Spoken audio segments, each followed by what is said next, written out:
Hola, bienvenidos a este nuevo programa de La Voz de la Casita Literaria. Soy Constanza Munrabá y estoy aquí con Mariela Marino.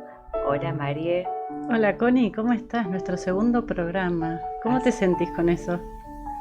Muy bien, muy entusiasmada y un poco nerviosa también. ¿Vos?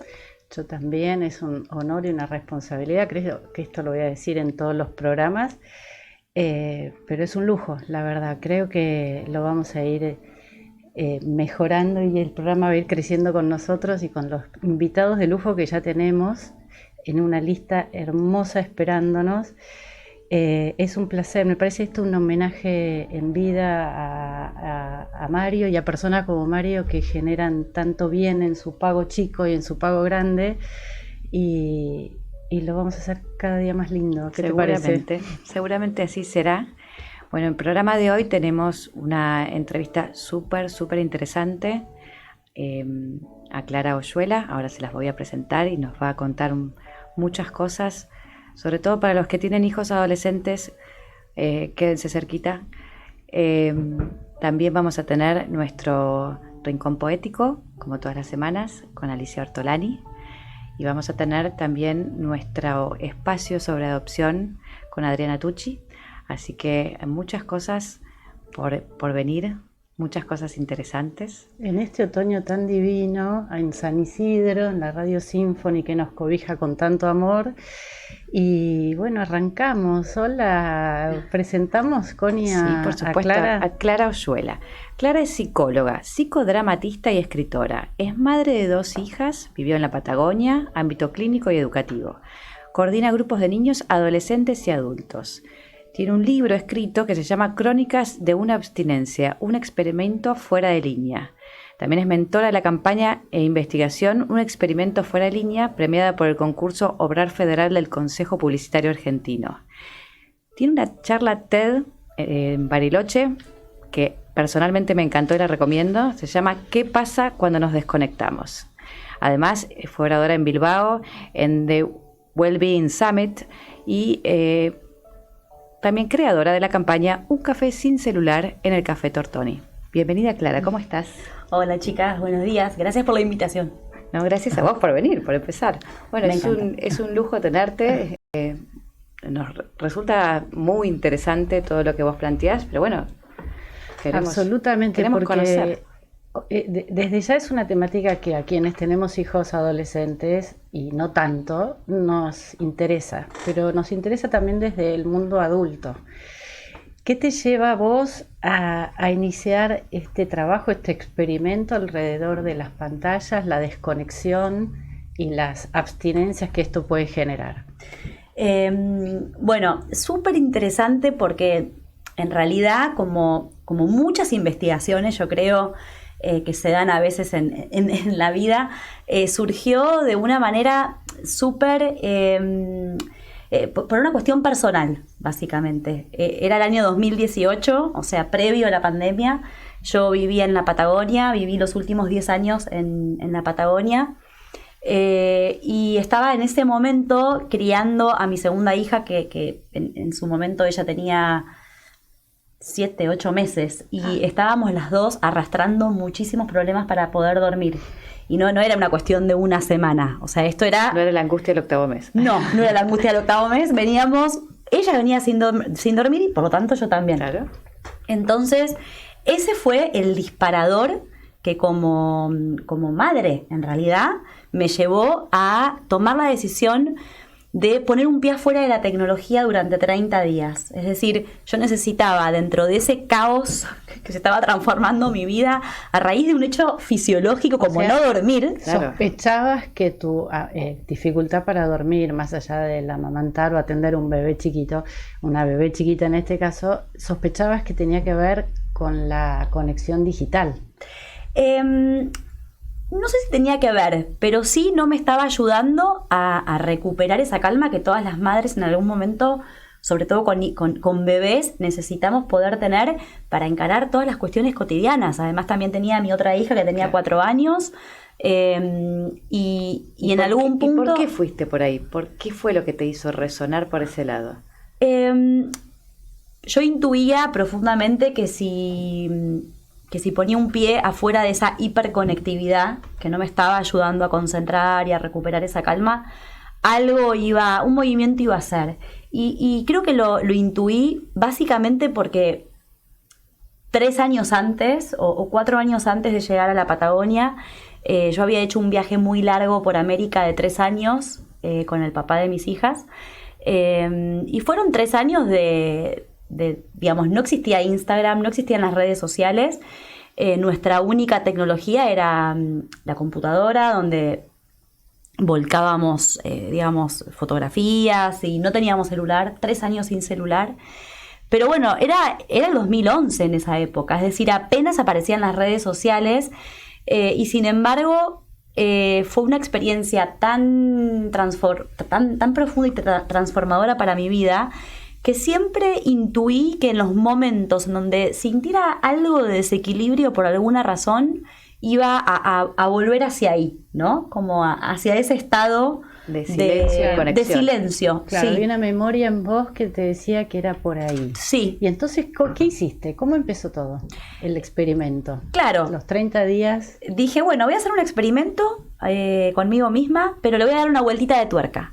O sea, voy a dar una vuelta de tuerca creativa, y voy a escribir una crónica por día de estos 30 días de desconexión, para ver qué pasa, porque ni yo sabía qué me iba a pasar. No, claro. Intuía que algo iba a moverse, pero no sabía qué. Y bueno, y esas 30 crónicas dieron por resultado el libro Crónicas de una abstinencia, un experimento fuera de línea. ¿Llegaste al día 30? Sí, llegué al día 30 y lo interesante... trampas? Obvio, hubo trampas. Eso es lo interesante, yo creo, ¿no? Como lo interesante y lo complejo del tema. Porque no, digamos, no fue ninguna respuesta en ese momento, por lo menos, era radical. Es decir, claro, atravesé por todos los matices y lo complejo del tema. Al día 10 hice trampa, es decir... No aguantaste. Yo misma me había establecido ciertas reglas, es decir, yo había guardado el celular adentro de un cajón, lo había apagado, y durante esos 30 días me comuniqué por email y por mensaje de texto con un teléfono muy viejo que tenía, de esos que solo mandaban mensaje de texto. Hace 20 años. Claro. Sí, el Nokia. El Nokia, tal cual. Y bueno, y al día 10 rompí mis propias reglas, pero fue interesante porque las rompí por una cuestión emocional, de lo que también nos provoca la tecnología como positivo, ¿no? Yo estaba viviendo a 1000 kilómetros de distancia de mi familia, y la necesidad fue una necesidad de generar un hogar virtual. Ese hogar virtual que nos posibilita la tecnología. Afectiva, en este caso, además. Sí. Claro, entonces, y prendí el celular y me mandé un FaceTime tras otro con mis hermanas que estaban a distancia. Y yo iba registrando todo eso, ¿no? Porque bueno, me parecía interesante. ¿No fue una trampa para meterme en Instagram o en Facebook? No, ¿sabes qué? Fue una necesidad de conexión emocional. Sí, y llamativamente no tenía ganas de meterme en Instagram.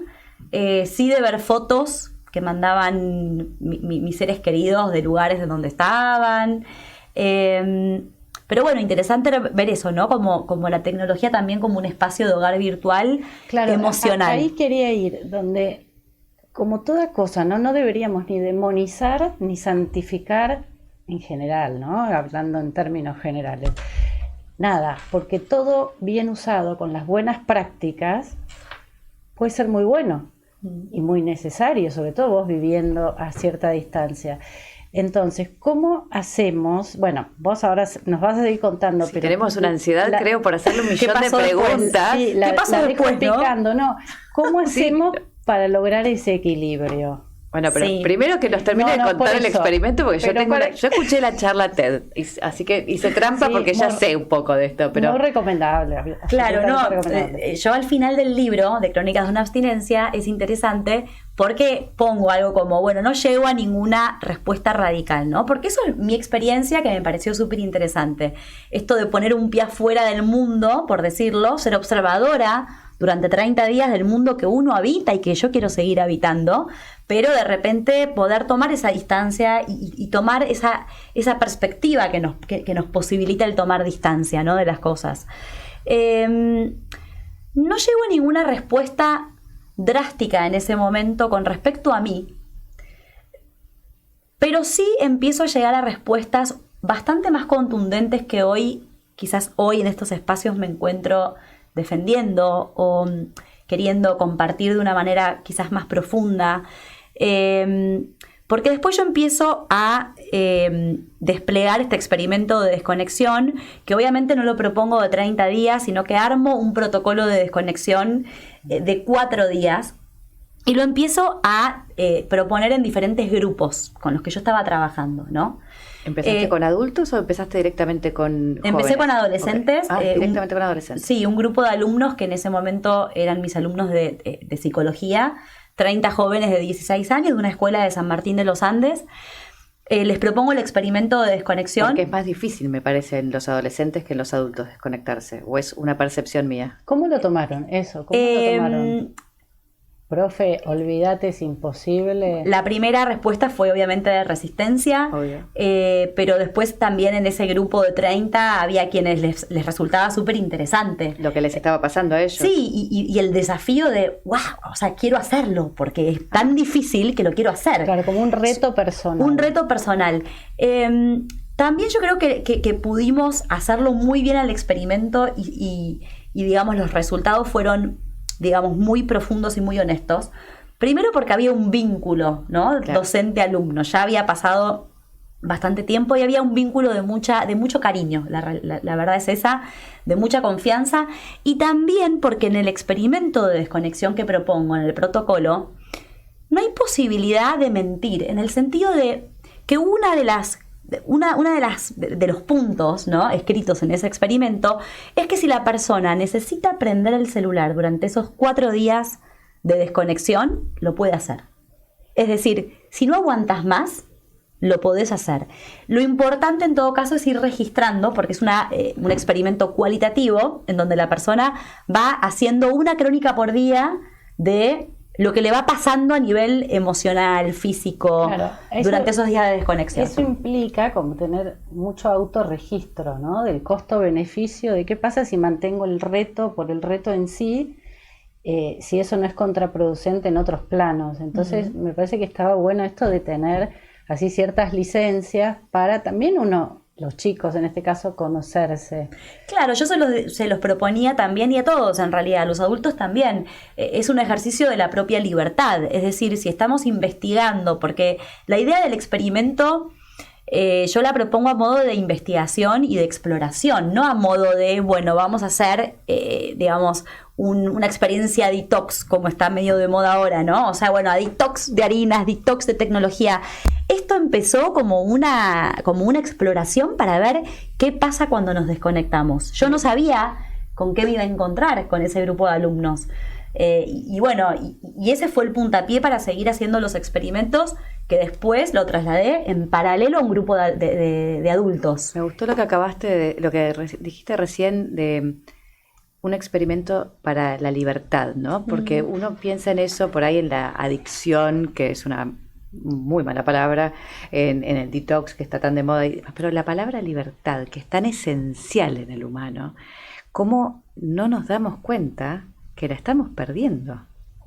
Sí, uno de los planteos que yo me estoy haciendo ante mi propia hiperconectividad, digamos, porque esto yo creo que cuando hablamos de esta batalla, ¿no?, moderna, de lo que es el uso de redes sociales, celular, tecnología, que atraviesa a niños, adolescentes y adultos por igual, y sin embargo acá lo grave es que estamos en etapas madurativas y de vida totalmente diferentes. Entonces, claro, lo que le provoca a un adulto, esta hiperconectividad, no es lo mismo que lo que le provoca a un niño o a un adolescente. Y las consecuencias las estamos viendo sobre todo después de la pandemia, que empiezan a salir a la luz, ¿no? O sea, esto es, digamos, esta relación excesiva con el celular y las redes ya se venía gestando de manera subterránea antes de la pandemia, y después de la pandemia se vino a poner de manifiesto todos estos síntomas, ¿no?, claro, que salieron a la luz. Todo fue virtual. A partir de ahí es como que quedó instalado. Yo me pregunto, nosotras mismas que tenemos hijos, y aunque no los tuviéramos, nos preguntamos, ¿qué podrías, o sea, alguien del otro lado puede estar diciendo, yo estoy notando que mi hijo, que mi hija está un poquito excedida en el uso, o yo misma, los adultos a veces nos auto regulamos y a veces no lo podemos hacer. Si tenés algún tip, sugerencia, alguna práctica como para empezar a, primero registrar me parece esencial, luego decir, bueno, vamos a hacer pequeñas prácticas para liberarnos o recuperar libertades de a poquito que sean sostenibles. Sí. Porque, viste, esto es como las dietas, viste, muy restrictivas, qué sé yo, que no son muy sostenibles en algún momento. ¿Qué se puede hacer el pasito a pasito? Sí, está bueno esto que estás planteando, ¿no? Porque, por empezar, yo creo que es necesario que socialmente asumamos que estamos ante un nuevo tipo de objeto capaz de provocar adicción, como en su momento pasó con el tabaco, como pasó con el alcohol. Hoy el celular es el objeto de consumo masivo, el protagonista de esta era, y lo fuman, yo digo irónicamente, o sea, lo fuman los niños, los adolescentes y los adultos por igual, es decir, destronó al resto de las sustancias, ¿no? Por empezar, si ponemos esto sobre la mesa de que estamos frente a un objeto, como dijo uno de los adolescentes de mis estudiantes, digamos, cuando hizo el experimento en esos días de desconexión, dijo, el celular es mitad herramienta y mitad parásito. Es decir, si podemos tomar esa noción de que es una súper herramienta que nos comunica, nos encuentra, tiende puentes, provoca la posibilidad de esto, ¿no? Que sucedió hace muy poquito, incendios en la Patagonia, se armaron, comunidades de solidaridad, mucha información que por ahí en los medios no apareció en las redes sociales, muchas relaciones virtuales en las redes terminan siendo relaciones reales e incluso muchas relaciones de la vida real son virtuales, ¿no? Entonces digo, no minimizo el poder de las redes sociales para nada, sin embargo, tener mucha conciencia como adultos de que estamos frente no solamente a un objeto como el celular, que es capaz de provocar adicción, sino que las redes sociales mismas fueron creadas con ese fin, ¿no? Por algo uno entra por 15 minutos y termina 2 horas, ¿no? A mí me hace acordar al zapping, a esa sensación de estar como con la cabeza en cualquier lado y viste que ibas cambiando de canal y que no pensabas en nada. Bueno, los chicos ni deben saber lo que es el zapping, pero es un poco lo que sucede cuando scrolleas en una red social, ¿no? No estás pensando en nada, pero a la vez estás consumiendo todo lo que ves. Claro, eso imagínate en un cerebro de un niño, en desarrollo, de un preadolescente, todo lo que provoca o lo que tapa también, ¿no? O sea, todo de lo que los estamos privando a muchos niños y adolescentes en este momento, que tiene que ver con la posibilidad de conectarse con ese espacio de puntos suspensivos, en donde nada sucede, en donde tierra fértil también, ¿no? Ese es el espacio de tierra fértil. Hay algo en tu charla TED por Bariloche, que nos quedó resonando tanto a Connie como a mí, que es esto, ese miedo al silencio, ¿no? Ese terror al silencio o al aburrimiento, al vacío de no saber qué hacer si no estoy con el celular. Eso y cómo se asocia, hay un pasito ahí en los cerebros, vos que sos especialista en psiquis, hay un pasito donde el cerebro pasa de ese estado de horror al vacío a empezar a crear, ¿no? Porque el aburrimiento de la infancia de nuestra, que fue hace muchos años, teníamos aburrimiento y ahí empezamos a crear juegos, dinámicas, espacios, vínculos. ¿Cómo hacer para que ese horror al vacío se transforme en empezar a crear?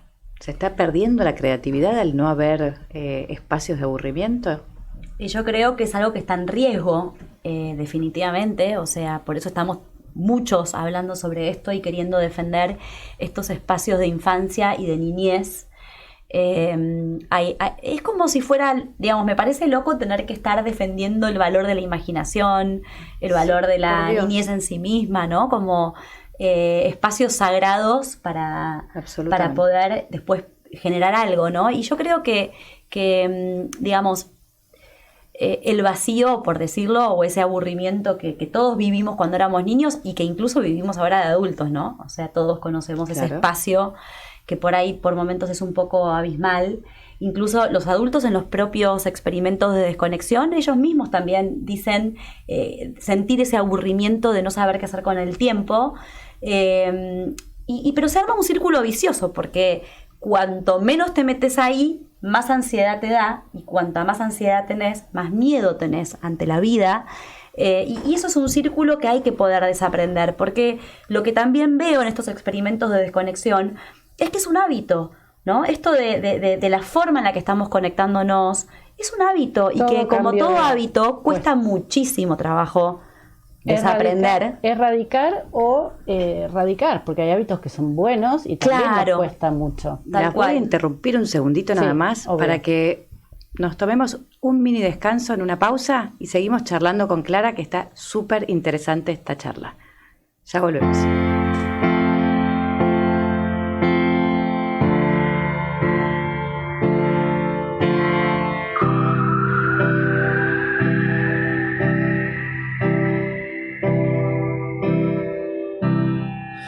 Just stop your crying, it's a sign of the times. Welcome to the final show. I hope you're wearing your best clothes. You can't bribe the door on your way to the sky. You look pretty good down here, but you ain't really good.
Pretty good from here.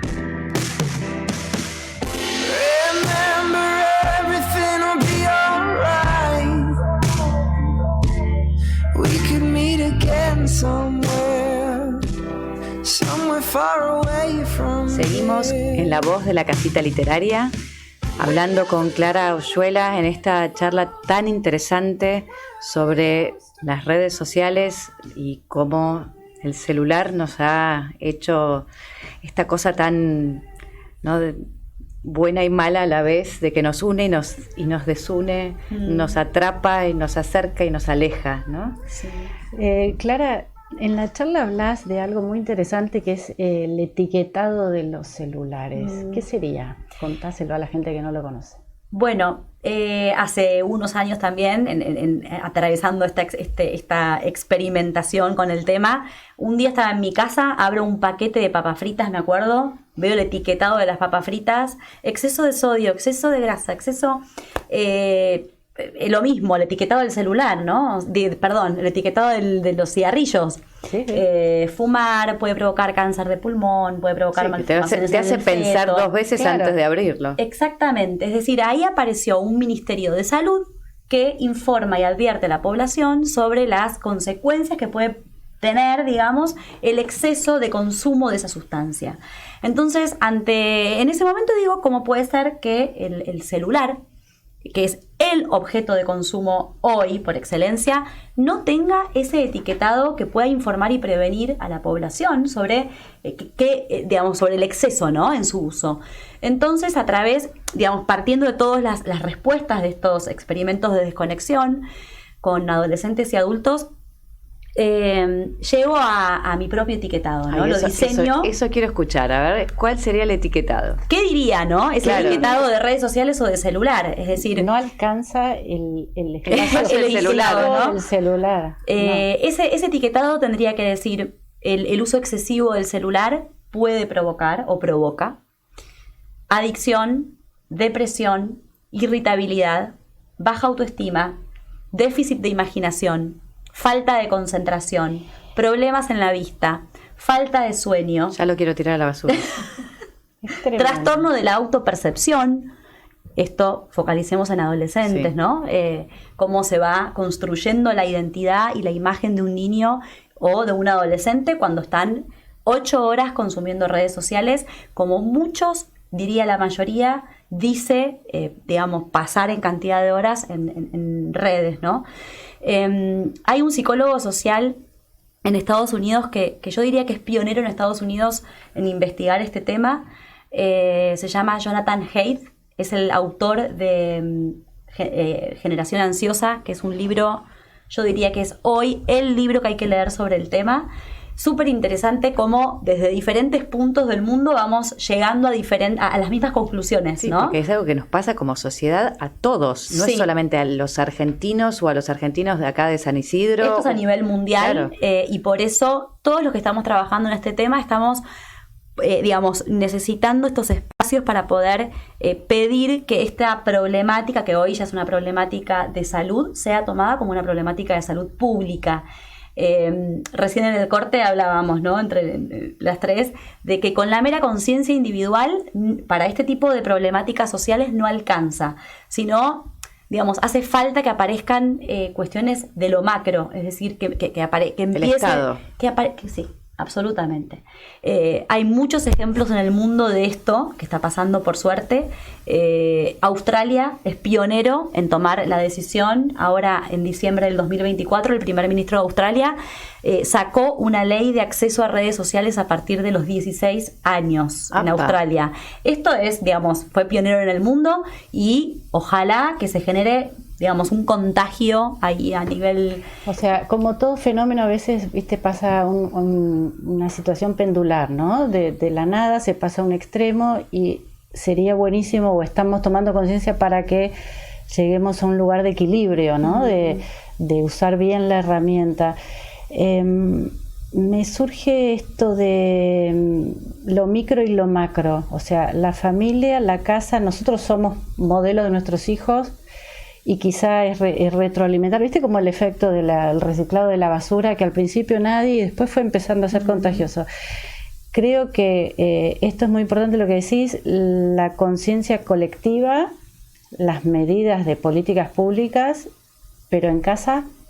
Exactamente, yo creo que es un tema que hay que tomar cargo, desde, ¿no? Todos los frentes, ¿no? Sí. O sea, obviamente que no podemos depositar la solución y el alivio, ¿no? En políticas solamente públicas de prevención, sino que nosotros también desde nuestro hogar nos tenemos que hacer cargo, ¿no? También de nuestro propio uso. Yo tengo una hija de 10 y una de 7. La de 10 escribió un cuento que se llama El tercer hijo de mi mamá. Ay, o sea, ella misma me ve como madre y yo soy psicóloga, yo hablo de este tema para nada, con un pie afuera, ¿no? De la problemática, sino llamativamente me llama la atención como profesionales de la salud estamos totalmente atravesados por esta situación. Pero es una cuestión de todos, es social, sí. Y nos atraviesa desde los más chicos hasta los más grandes, porque incluso adultos mayores también están muy metidos con esto. El tema es esto de encontrar el cómo, ¿no? O sea, porque incluso los colegios, las escuelas están tratando de limitarlo y los propios chicos y los propios padres lo están logrando, yo tengo un hijo en edad escolar secundaria y se sienten más tranquilos. O sea, también nos ha pasado a todos cuando se cae WhatsApp. ¿No se sienten liberados? Yo hice una especie, antes de esta entrevista, es una paz, siento alivio. Entonces, ¿por qué no podemos tomar la propia decisión de llegar a ese alivio? Es muy difícil porque cuando estamos hablando de una adicción, de lo que estamos hablando es de una pérdida de la libertad. Es decir, tenemos esta sensación de libertad sobre el aparato y sin embargo estamos bastante más esclavos de lo que creemos. Yo creo que a modo así de cierre, ¿no? Creo que es importantísimo poder generar espacios de debate en donde en nuestro país, hablando de Argentina, podamos debatir edades mínimas de uso de celular y de acceso a redes sociales. Todos los que estamos investigando y hablando de este tema en diferentes puntos del mundo llegamos a la misma conclusión. Creo que no es casual, claro, una legislación en donde... Recordanos esa conclusión y qué es lo que para vos es tan importante remarcar en este tema. Creo que hoy tenemos que debatir esto, ¿no? O sea, ¿cuál es la edad conveniente para que una persona acceda a un primer celular inteligente? Creo que esa edad debería ser mínimo 14 años y acceso a redes sociales a partir de los 16 años, como cuando uno tiene que sacar una licencia para conducir un auto, ¿no? Hay que pensar que hoy les estamos dando a niños o a preadolescentes un objeto con el que son capaces de lastimar o de ser lastimados. Claro. Y eso no, digamos, y ellos no tienen esa responsabilidad. Digamos, somos nosotros que les dimos, ¿no? Claro. Es como que le demos a un bebé de 2 años una bicicleta sin rueditas. Hay una frase que vos decís en tu charla TED que me pareció choqueante, y es que darle un teléfono a un niño es como dejarlo solo en una gran ciudad. Te juro que se me puso la piel de gallina porque... Nadie de nosotros haría eso con un niño, jamás. ¿Y por qué les dimos el celular entonces? Exactamente. Sí. Esto da para 10 me parece que la vamos a tener. Bueno, la serie Adolescencia creo que lo pone muy bien sobre la mesa, esta cadena de responsabilidades en donde todos tenemos ahí un lugar que pensar y que cuestionar con respecto a esta temática, ¿no? Y esto de la vida digital versus la vida real, es decir, creemos que nuestros hijos están a salvo en la habitación porque están con su teléfono. Porque están en casa y no están en casa. ¿Cómo hacemos para continuar esta charla o en otro programa? Porque tenemos también otros invitados en espera, pero queremos volver a tenerte acá.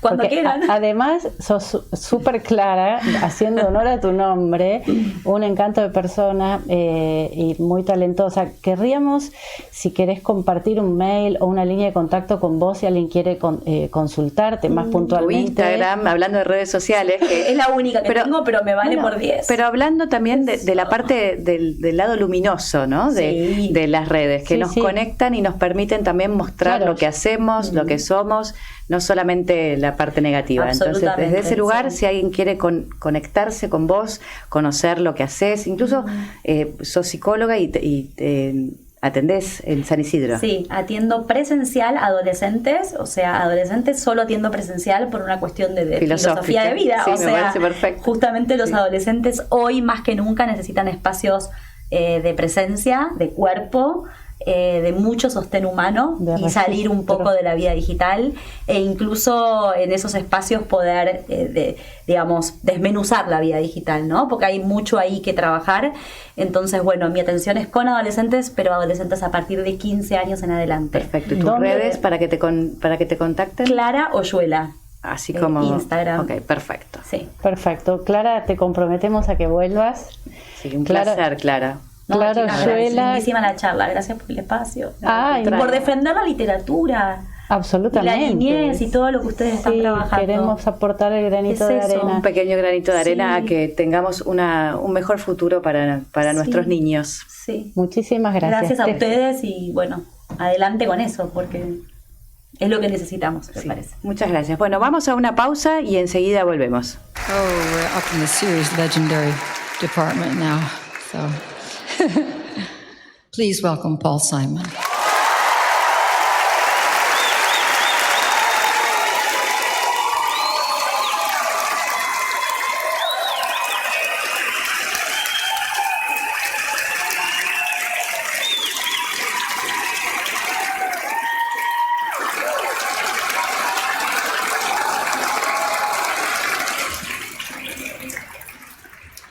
Thank you so much. It's a pleasure to be here tonight with so many extraordinary singers and players, so many old friends of Joan and of mine. Thank you so much for having me.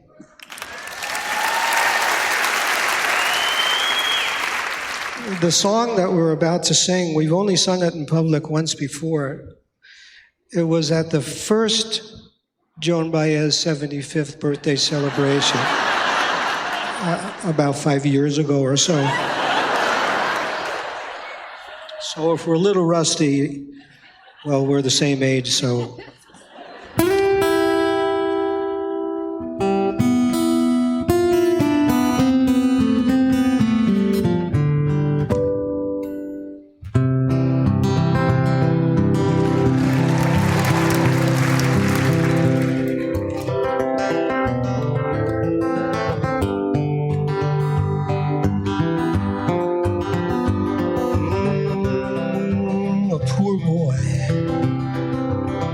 Seldom told, squanders his resistance for a pocket full of mumbles, such are promises. All lies and jest, still a man hears what he wants to hear and disregards the rest.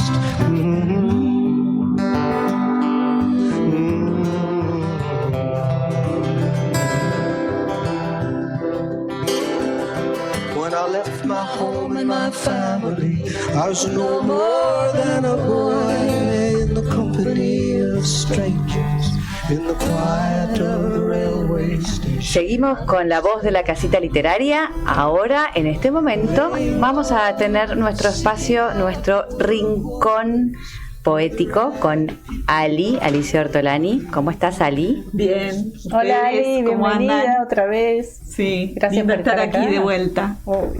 Bueno, ¿de qué nos vas a hablar hoy? Bueno, hoy les voy a hablar de lo que va a suceder mañana en el Consejo Deliberante de San Isidro, que va a comenzar una muestra itinerante que ya se vino realizando en Pinamar, acaba de terminar en el Colegio de Abogados de San Isidro, y es un colectivo de artistas que reúne poetas y artistas plásticos que crean a partir de la inspiración que les genera la obra del otro. O sea, los poetas se inspiran en lo visual o al revés. Se retroalimentan. Se retroalimentan, exactamente. Entonces hay poemas escritos a partir de una obra plástica y al revés, una obra plástica generada a partir de un poema. Mirá qué interesante. Y eso va a estar a partir de entonces Esto del va día... a estar a partir de mañana, 25 de abril. 25 de abril hasta el 7 de mayo en el Salón del Consejo Deliberante de San Isidro. Tengo acá la dirección por las dudas, Sí, 25 perfecto. de mayo, 459 San Isidro, ¿es así? De 8 Sí. a 16. Sí. Bien. Bueno, qué interesante. Y contanos, ¿vos estás en algo ahí? Yo ¿Qué participo tenemos que con ver poesía en eso? y hay poesía que fue inspirada en obras y al revés, obras que fueron inspiradas. Bueno, en este caso, claro, y hay obras de escultores que han sido inspiradas en mi poema.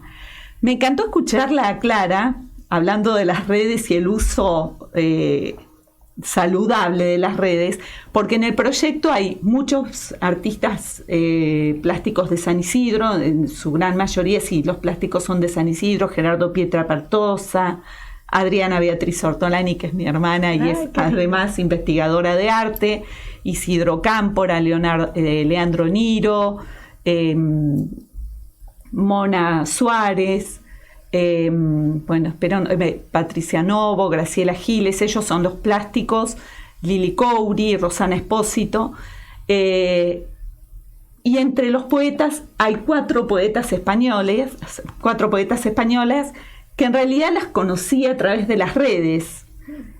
Nos empezamos a seguir, empezamos a escribir poemas en cadena. Ay, qué lindo, qué interesante. Y ahora incluso tengo programado un viaje, nos vamos a conocer y vamos a recitar en conjunto.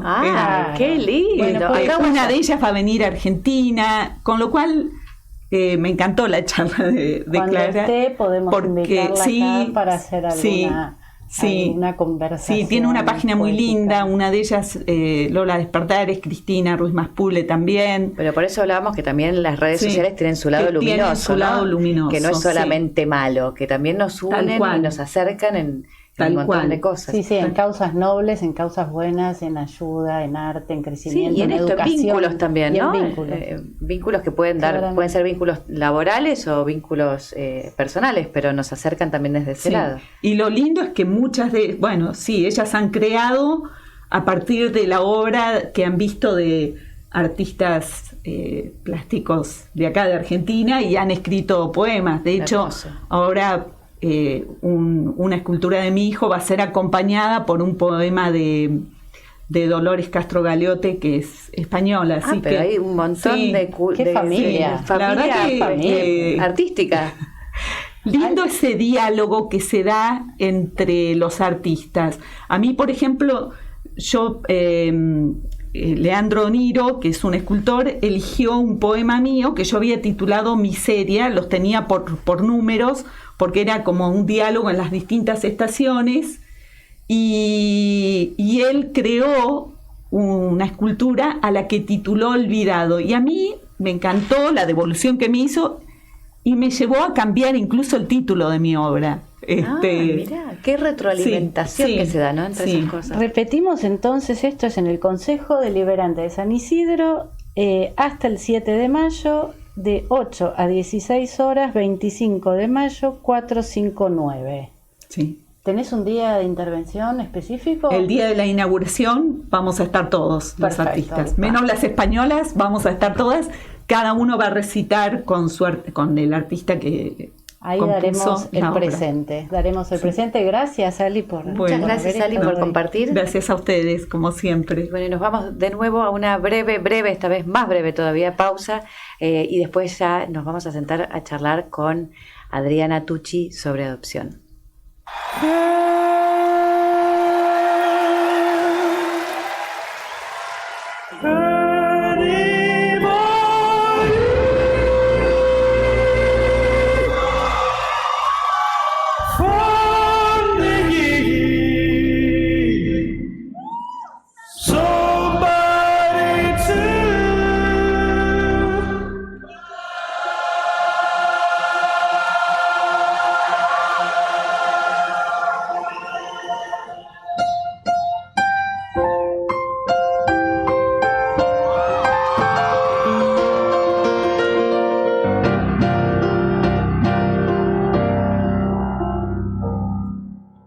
Each morning I get up and dial. Can't barely stand on my feet. Take a look in the mirror and cry. Lord, what you been doing to me?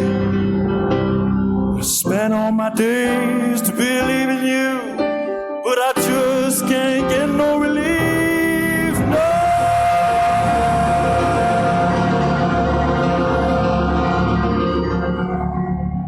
Somebody, anybody find me? Somebody to love.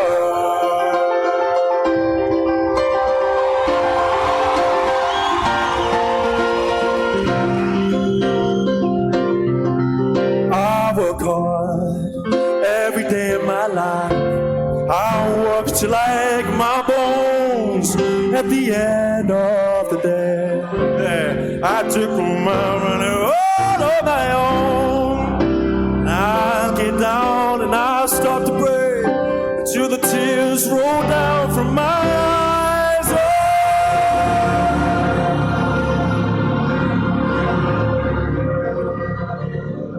Somebody, and anybody find me? Somebody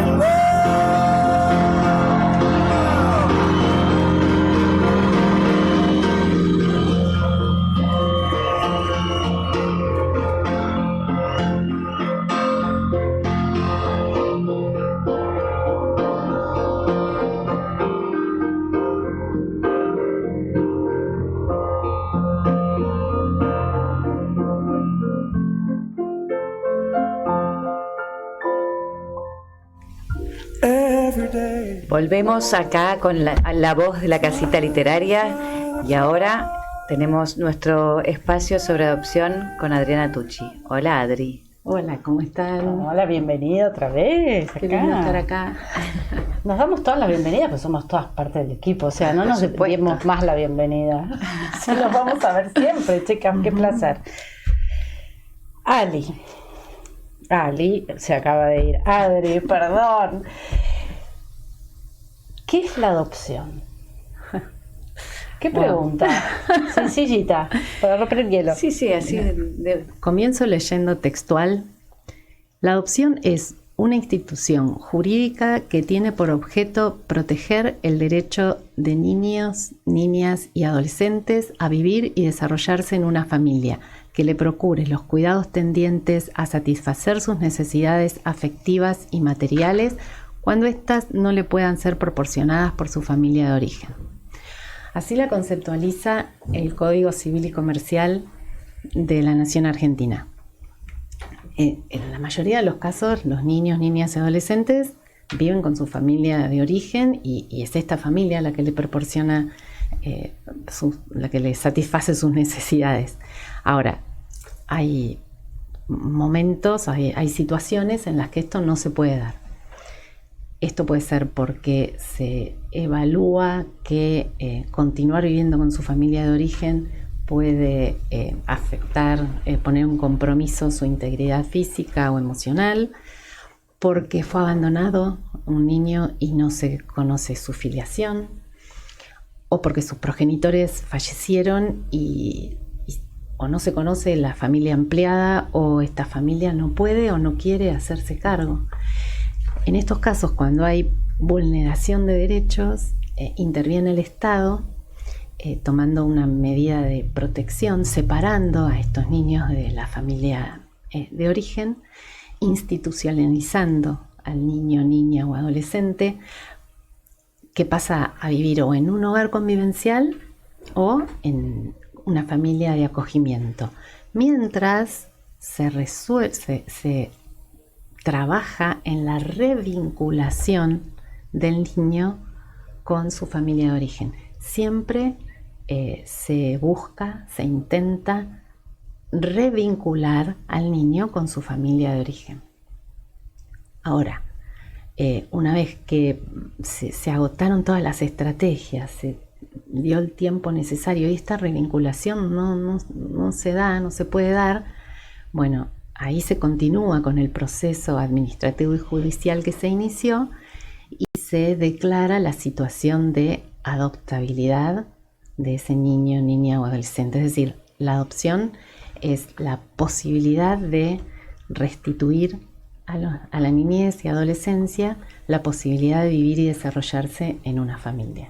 O sea, el centro está, esto es algo que hay que destacar, el centro está puesto en los niños, niñas y adolescentes, no en luego padres que quieran absolutamente o necesiten o no pudieron concebir. El foco está en los niños. Absolutamente. Creo que esto es radical en nuestra concepción cultural del concepto de adopción. Absolutamente, y me van a escuchar decirlo muchas veces porque justamente es una de las cosas que los adultos que estén interesados en adoptar tienen que tener muy en cuenta. O sea, a veces me preguntan, ¿qué tienen que tener en cuenta los adultos? Bueno, ¿qué tienen que tener en cuenta los adultos a la hora de adoptar? Por un lado, todo lo que tenga que ver con la cuestión más formal, con los requisitos formales. Es decir, tienen que inscribirse en el Registro Único de Aspirantes a la Guarda con fines de adopción, el RUAGA, y ahí van a encontrar una serie de documentación que tienen que juntar. Esto ahora lo decimos rapidito, pero lo vamos a tratar en algún programa porque a veces hay fantasmas sobre estos requisitos, ¿no? Sí, como un paso a paso y en profundidad. Perfecto. Pero nada, es presentar el DNI, presentar una historia clínica. ¿Es un registro nacional? El registro es nacional y único. Todo esto lo encuentran, todo lo que estuvimos diciendo hasta ahora lo encuentran si entran a la página de la DNRUA, que es la Dirección Nacional del Registro Único de Aspirantes, que es argentina.gov.ar/justicia/adopción, y ahí encuentran todo esto. Entonces, bueno, el adulto se inscribe, le hace una evaluación psicológica, socioambiental. Como parte de la evaluación, se le hace participar en unos talleres donde se le informa y se le hace reflexionar sobre algunas cuestiones que muy por arriba, pero son las que me gustaría traer acá, ¿no? Como por ejemplo, primero y principal, esto que decíamos. La adopción consiste en encontrar una familia para un niño y no un niño para una familia. Los adultos tenemos el deseo. Eso es clave. Sí, los adultos tenemos el deseo de maternar, de paternar, y es fundamental porque eso es lo que nos mueve y eso es lo que hace que la adopción sea posible. Pero los niños son los que tienen cambiar el ese foco en la mirada, ¿no? Uh-huh, exactamente. Aparte hay una convención internacional que avala eso, el interés supremo del niño. Exactamente. Que adhiere nuestro país, sí. Exactamente. Por otro lado, tener en cuenta que la construcción del vínculo, en el caso de la adopción, se va a ir dando gradualmente. El otro día decíamos, todos los vínculos se dan de manera gradual. Claro, en este caso también se va a ir dando de manera cuidada por el organismo que tenga en ese momento el cuidado del niño. Y bueno, porque cuando se produce el encuentro entre adultos y niños o adolescentes, cada uno proyecta ahí sus expectativas, sus anhelos, sus miedos, sus fantasías. Bueno, hay que ir trabajándolo y de a poco. Sí. ¿Sentís que hay buena respuesta en esos organismos? O sea, ese es otro tema que ya lo vamos a hablar porque claro, depende. Hay muchas situaciones que sí y otras que no. Y bueno, se va a ir dando hasta que se logre una relación de confianza y de respeto mutuo, ¿no? También decimos que adultos y niños o adolescentes nos adoptamos mutuamente. Otro tema que para mí es fundamental es la maternidad o paternidad por adopción. Es un compromiso que se toma de una vez y para siempre. Supone una condición de cuidado, de contención, de protección, independientemente de las circunstancias. Nuestros hijos, como ya sabemos, toda maternidad y paternidad, para toda la vida. Exactamente. Claro, es un camino de ida. Bendito camino de ida lleno de todos los matices. Sí, de todos los desafíos. Sí. Totalmente. Pero ustedes habrán escuchado, quizá, o no tienen por qué, porque no están en este tema, cuando se habla de, bueno, comúnmente se habla de evoluciones. En realidad la palabra técnica es procesos excluyentes, que es cuando un adulto desiste, no avanza. ¡Qué dolor! Que eso me acuerdo, me lo dijeron la primera vez, en la primera reunión que yo tuve. Los niños siempre se adaptan, los que no se adaptan son los adultos. Y bueno, nada, ese es otro tema sobre el que se trabaja siempre mucho. Se adaptan. Los niños te van a poner... es otro concepto tremendo. Son mucho más flexibles los chicos también. Sí. Y tienen una necesidad muy grande y por ahí reciben más amor de otra manera. Los adultos somos como más estructurados también. Sí, tal cual. Estamos con una idea más fija. Bueno, adoptar implica responsabilidades. Como maternar o paternar, como decimos siempre. Dentro de estas responsabilidades está saber que esos niños vienen con una historia de vida y que esos niños tienen derecho a su identidad. Relacionados son estos dos temas. Claro, estos niños, niñas y adolescentes que se encuentran en situación de adoptabilidad han pasado por vulneración de derechos. Más, menos, más grave, menos grave, pero tienen toda esta historia de vida que quienes ahijamos tenemos que acompañar, tenemos que poder trabajar, ayudar a sanar, siempre acompañados, ¿no? Siempre con apoyo profesional, pero esto es una responsabilidad que tomamos, es acompañar a estos hijos a trabajar esta historia. El otro y fundamental es el derecho a la identidad. Los niños tienen derecho a conocer datos relativos a su origen, y los adultos nos tenemos que comprometer a eso. De hecho, revisaba la sentencia de nuestra sentencia de adopción, donde el juez concluye y dice: resuelvo. Punto 1. Hacer lugar a la demanda y en consecuencia otorgar a la señora Adriana Tucci la adopción de los menores, y ahí todos los datos de mis hijos. Punto 2. Imponer al adoptante la obligación de hacer conocer a los adoptados su realidad biológica. Punto 3. Ordenar que se comunique a la Secretaría Tutelar que se ha otorgado la guarda. O sea, así de importante, ¿no? Por eso cuando siempre decimos ser familia por adopción es ser familia. Somos familias como todas otras. Nos pasan lo que les pasa a todas las familias.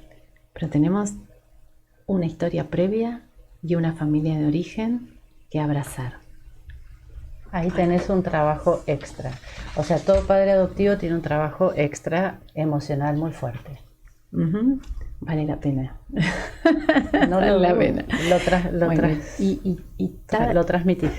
Y todo esto da para mucho más. A lo largo de los programas vamos a seguir profundizando. La idea acá siempre de todo lo que digamos es abrir conversación. Si sienten que tienen un interés y que se quedan con dudas, inquietudes, me pueden contactar en mis redes, que es Instagram es adriana.tucci, tucci.ar, o en Facebook Adriana Tucci OK,